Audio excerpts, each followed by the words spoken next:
Hey bro, I want to start drawing. Where do I start? Oh, practice the fundamentals. Okay, what are they? Most artists tell you to practice the fundamentals of drawing, but fail to tell you what they are, or how to practice them, or why are they even importante. So we're going to change that today. I want to share the 5 fundamentals of drawing that I've used to pretty much draw whatever I want, and you can do that too, and a fun way to actually practice them. So let's start with the 5 fundamentals of drawing and how to practice them the fun way. Here's the first fundamental: lines and shape. A line, you might think, oh boy, it's nothing, but a line is actually the individual unit of a drawing. Different kinds of lines put together form a shape, and a series of shapes is what forms a drawing. So getting those lines right and practicing them is very, very important, because if you actually even draw good drawings with good shapes, but your line quality sucks, man, that drawing is gonna look like a feathered piece of bird.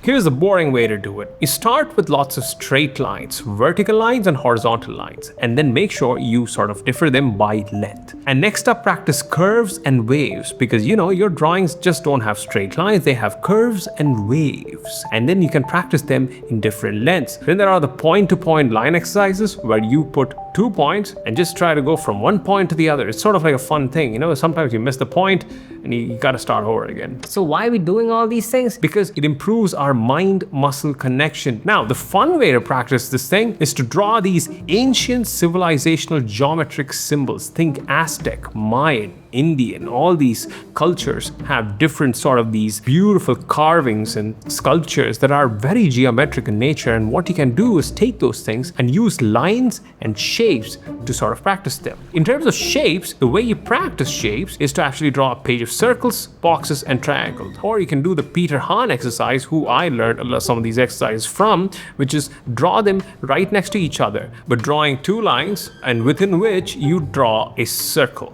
And then you try to get all 4 corners of the circle together in point, so that you're sort of practicing accuracy. And you can do the same with ellipses as well. And after that, you can also practice geometric shapes like circles, boxes, and triangles. And then organic shapes, which are more fluid in nature, because the world is not just made of geometric shapes, man. It's got its curves to it. We gotta practice the curves. Fun way to practice shapes is to actually do what I call breakdown exercises, which is to take reference images from the world and just break it down into its 3 core shapes, and keep doing that until you break the entire world down and turn it into your sidekick. But wait a second, shapes are just 2D and your drawings need depth. So that's where we go to the second fundamental: forms and perspectives. This is where we actually turn the shapes that we draw, like, let's say you draw a frog with a shape, and that's flat as heck. It's not going to rub at you. You need to make it rub, and the way you do that is to actually draw the frog with forms. And forms are the things that makes up everything that you draw. There are 5 big forms that you can use to draw pretty much whatever you want. They are the sphere, the boxes, the cylinders, the cone, and the pyramids. And if you ask me, the box is the only thing that matters, because every other form that you want to draw can be derived from these boxes. If you just learn to master the box, you can draw anything you want, like a head, a person, a dragon, or a spaghetti. Yeah, you can draw a spaghetti with a box. Each string is a cylinder within a box, and a series of strings makes a spaghetti. I like spaghetti. It's very, very tasty. Now, how do you practice this? Well, practicing boxes are simple. Just draw a page full of boxes, but that's boring as heck. And that's what I've sort of invented this particular exercise called the box head. You basically draw a box and then you draw a head on it. And you do a series of these things. You try to keep the entire head within the box. Of course, you can add some ears and hairstyles that pops out of the box. That is totally fine. But you keep rotating the boxes and then draw these heads in them. My friend, you're gonna have a fun time drawing these box heads. And here's the beautiful thing about learning to draw boxes. If you actually learn them and learn them right, it will teach you perspective automatically, meaning being able to draw these forms in space, because your drawings doesn't hang in the middle of the universe. It needs to hang in a space where things are around that thing. And that, my friend, is perspective. How do you see a particular subject in a particular space? So learn to draw boxes, but wait, your drawings will still look rigid, like the Tin Man from Alice in Wonderland. So we need to add a third fundamental, which is called oxygen, or in my personal dictionary, flow. Flow is, by the way, one of the most important fundamentals in drawing because it is one of the hardest fundamentals to teach, very vague and not that defined. Most people in the industry, they call it the gesture, but gesture, in my opinion, is a very limited word that sort of restricts the thing that we're trying to define here.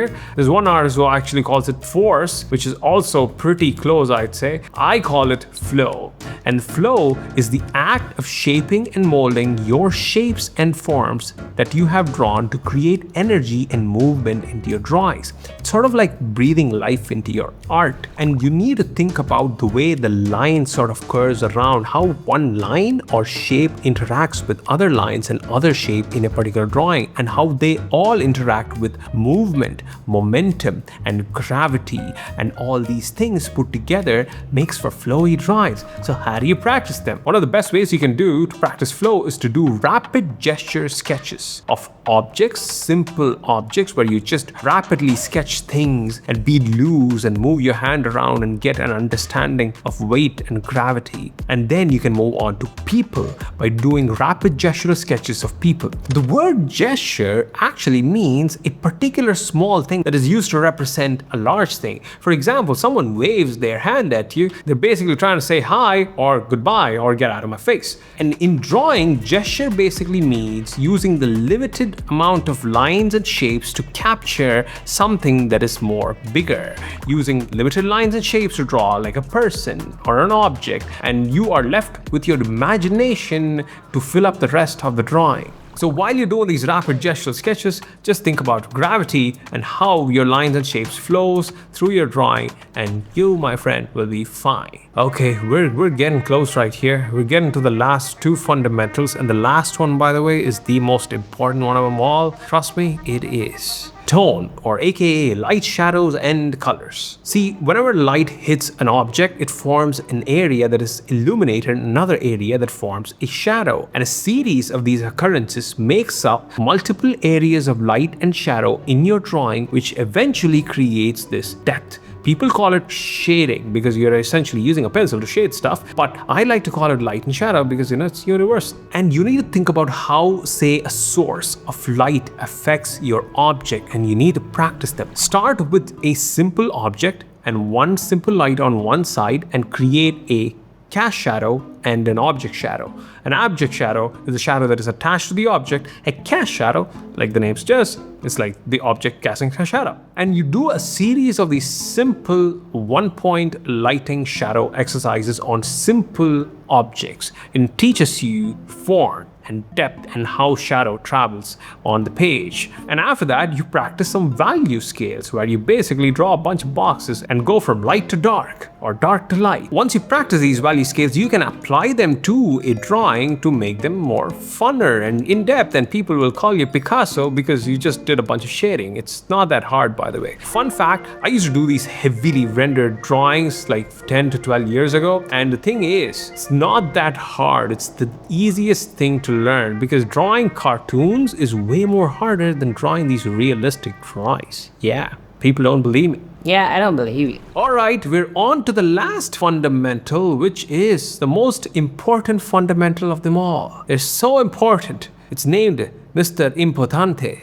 That sounds wrong. Seeing is the most important fundamental of them all. How do you observe and see the fundamentals which we previously talked about in the world around you, break them down and interpret them mentally? This, my friend, is being able to see. How do you look at a particular subject and look for its lines, shapes, flow, forms, and tone? And this helps you see the world around you and break things down to draw them. The more you see outside and draw stuff, the more you'll be able to see inside and draw. What does that even mean? Because after enough observations, enough seeing of the world, your brain starts to process these things and comes up with unique ideas in your head. And the more you have an understanding of a subject, the better the vision in your head is, and you can just go around a particular vision in your head and draw that. And this is what even professional artists like Kim Jong-ji talks about. They don't actually draw their drawings without guidelines, which is something he's very famous for.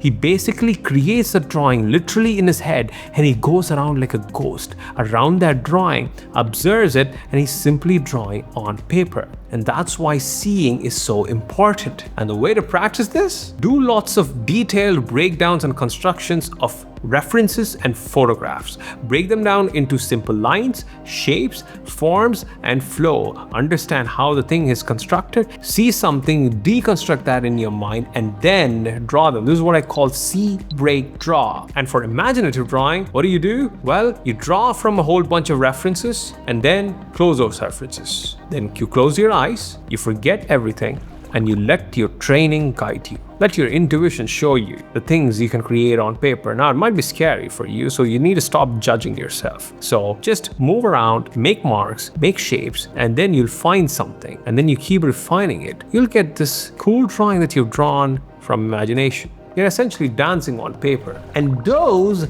are the 5 fundamentals of drawing that I usually use to draw pretty much everything I want. Lines and shapes, forms and perspective, flow, tone, and seeing. So that is it for today. If you want a one-pager of these fundamentals, just scan this QR code and sort of you get the fundamentals and the exercises. And if you want to see more cool videos like these, see the subscribe button right there and you subscribe to my YouTube channel or my newsletter. I talk about all that I see right here and there. See you soon. Bye-bye.